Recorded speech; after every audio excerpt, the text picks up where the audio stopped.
I'm writing a new song. It's gonna hit you hard. I thought you were my man. It'll get under your skin, right down to the bone. But I thought it's gonna be a whole new vibe that brings people together. I'm just a link in your chain. You're starring in the drama series Genius, Aretha, which is premiering on National Geographic. Yes, on March 21st. Mm-hmm. Okay. And then the next day on Hulu, right?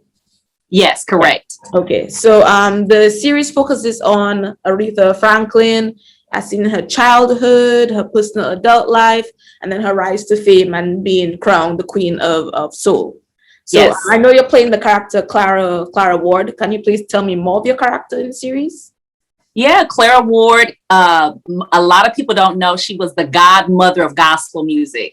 So before there was like a Shirley Caesar and an Albertina Walker, there was Miss Clara Ward. She was a fiery gospel singer. She loved to dress, and she would give God a mighty praise. And so Clara's role as it pertains to Genius and the Franklin family is she was little Aretha's mentor. You know, she was who little Aretha, I think she saw a version of herself in Miss Clara, someone that she aspired to be like. And then Clara Ward also traveled with C.L. Franklin, who is Aretha's father, kind of as the headlining singer on his tent revival circuit. So he would preach and Clara Ward would bring the house down, and little Aretha would sing there as well. So she kind of found her voice while she was traveling with them during the tent revival scene in the 50s. Mm-hmm. Okay. So how did you prepare for that role? I know you're I know you've done like some Broadway and everything. How did you prepare for that role? So I've done a lot of musical theater. So singing, dancing, and acting and all of that is kind of one of my tools in my toolbox. But because Clara Ward was a real person, I couldn't just make her be whatever I wanted her to be. I wanted to research her. I have a vinyl record collection, so I have some of her albums that I was able to find. Lots of reading about her. And I also watched videos of her performing. There weren't really a lot, but I wanted to make sure, if nothing else, I could capture her charisma as a performer. So, and making sure that even when I sang her songs, of course, my voice is different from hers, but the inflections and the choices that she made, our vocal supervisors wanted to make sure that we honored that, even with how we sung the songs. You know, the amount of vibrato that I used in my voice, making sure that how I approached the song was appropriate to the scene and the setting.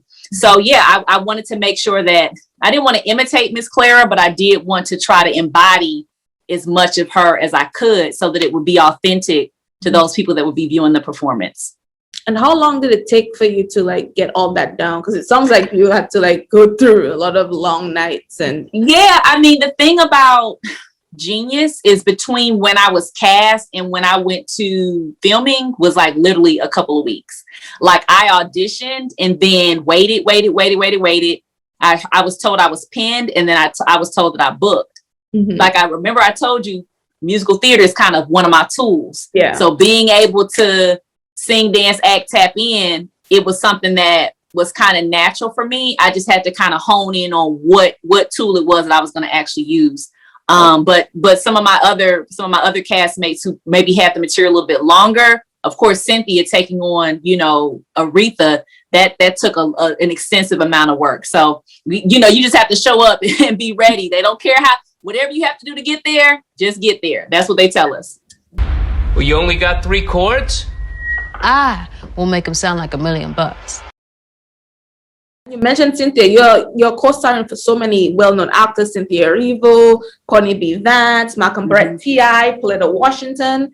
I'm just saying, like, what did that add on, like, a bit of pressure to you? Or did you use that as motivation? I know, like, if it was me, I mean, that was like I am literally, you know, Mr. Courtney, he plays CL. Claire and CL are very close. They're kind of in this almost kind of parenting thing with little Aretha, you know. I've admired his work for years, you know, so to be on set like in scenes right next to Mr. Courtney, I would be lying to y'all if I wasn't like, my heart was like boom, boom, boom, boom, boom, boom. So I just had to kind of finesse it, you know, kind of channel it in and just remember that I am enough. You know, I wouldn't be in this place if I wasn't equipped to be in that space.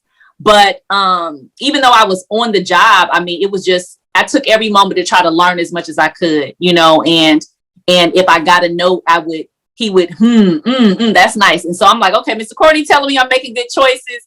We in a good place. And we have wonderful directors. They pushed us, you know, they pushed us because the stakes are so high. But I think it hasn't really hit me until now that I am really blessed to be in this project with some true GOATs.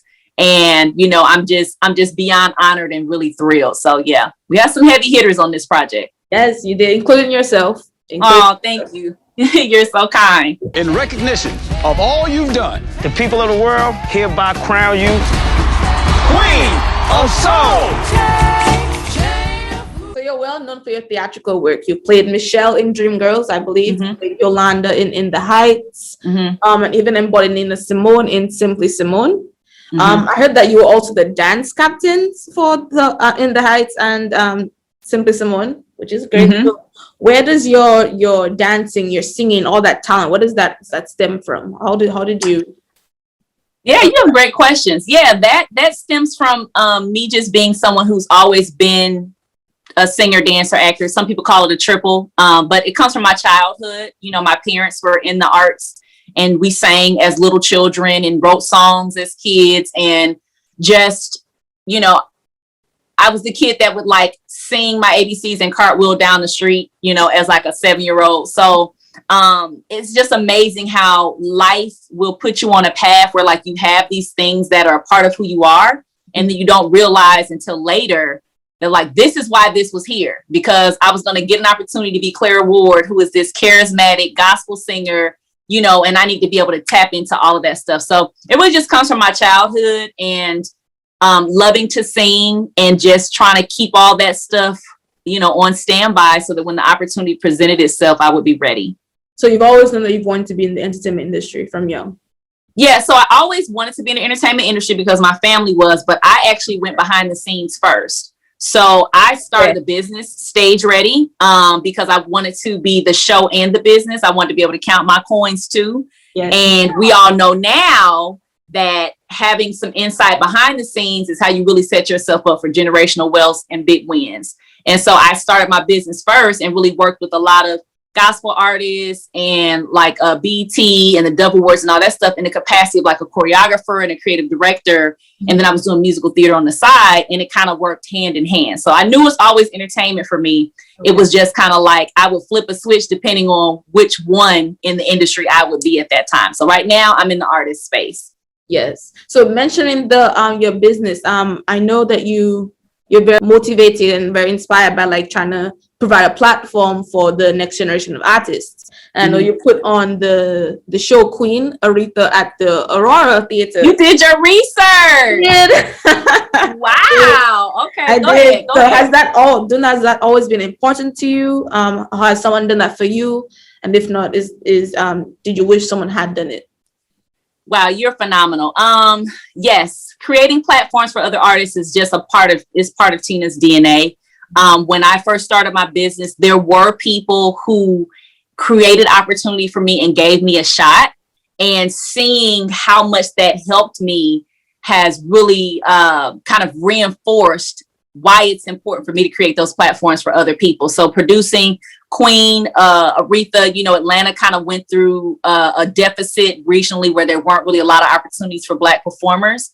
And when Aretha Franklin passed, some colleagues of mine came together and produced this project. And I don't know if you saw the footage, it had like 20 something people in it. And it was great just to give Black artists that type of platform, because we're usually not able to be in shows together unless it's Dreamgirls or unless it's, you know, something Motown or something like that. So creating opportunities for other artists is going to always be a part of who Tina is. It's going to be important to me because I know what those opportunities look like for me and how they help me in my career. So it's the only way I know how to do it. You know, I'm standing on somebody else's shoulders so that one day when I'm old and gray, somebody can stand on mine.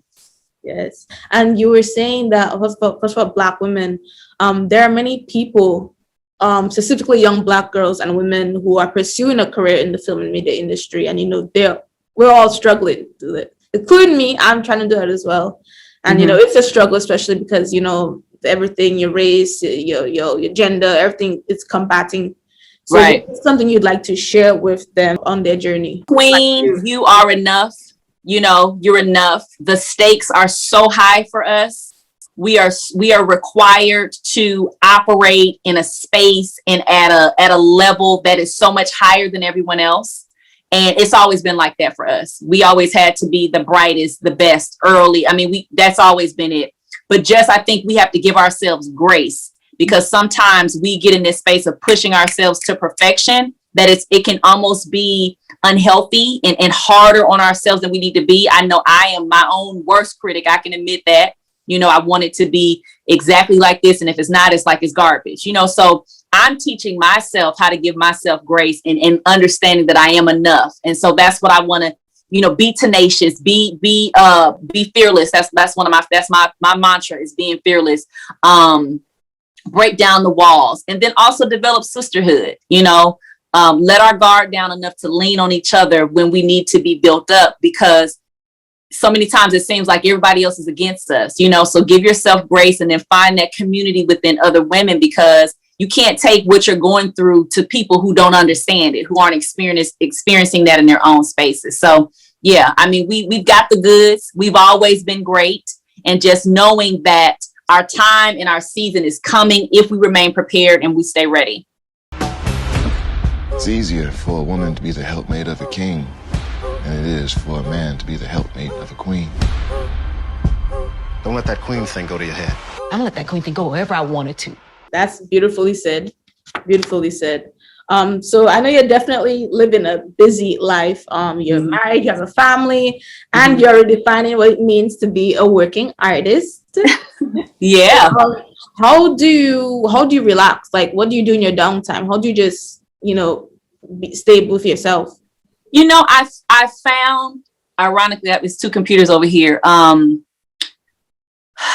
Just having, like, finding peace and quiet and stillness is like, I think the pandemic taught me that, because I was planting gardens. I was cooking food. I was just doing everything. I had so much nervous energy. I didn't know what to do with it. And then I finally realized Tina, maybe you need to just sit down. So one of my favorite things to do is I love to work out. I love fitness. So that, and then cooking, and then just really being with my family. I'm not a big, and when I say stillness and quiet, not in the literal sense, but just not being required to be somewhere at a certain time, really having a new appreciation for that. Because even before Aretha, when I was doing Genius, I was producing a show. I was in Los Angeles for something else. So I was just go.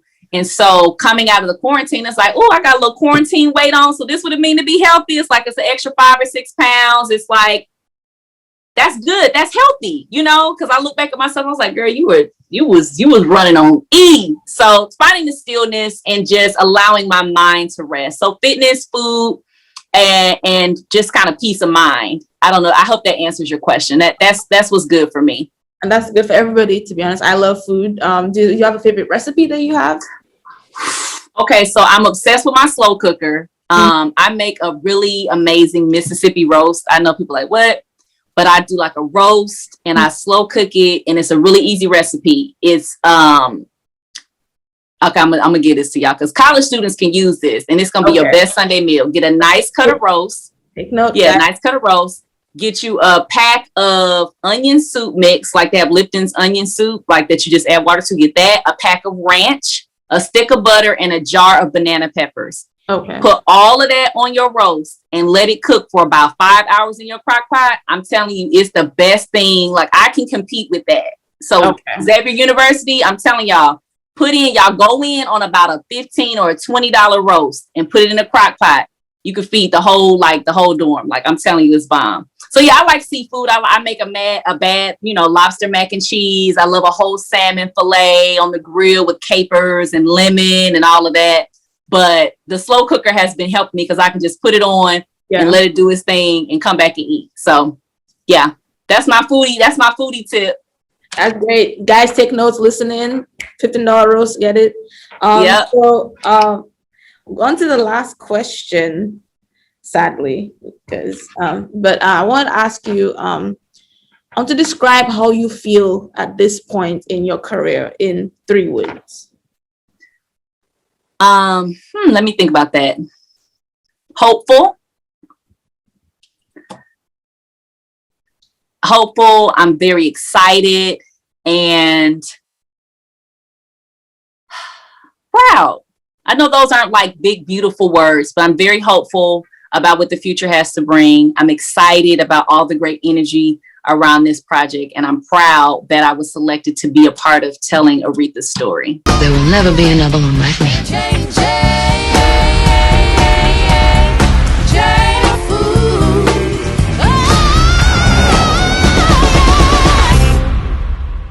Thank you so much for this interview. I don't know how well I did because I was very nervous. Yeah, you nailed it. You nailed it. I've done 3 today, and you're in my top. So it was good. Thank you. It was amazing meeting you. I can't wait to see the show because I will be watching it. And y'all be sure to connect with me at Tina Fears on all social media platforms. Y'all tap in, okay? Right. Thank you. Bye. Thanks. Bye. Change.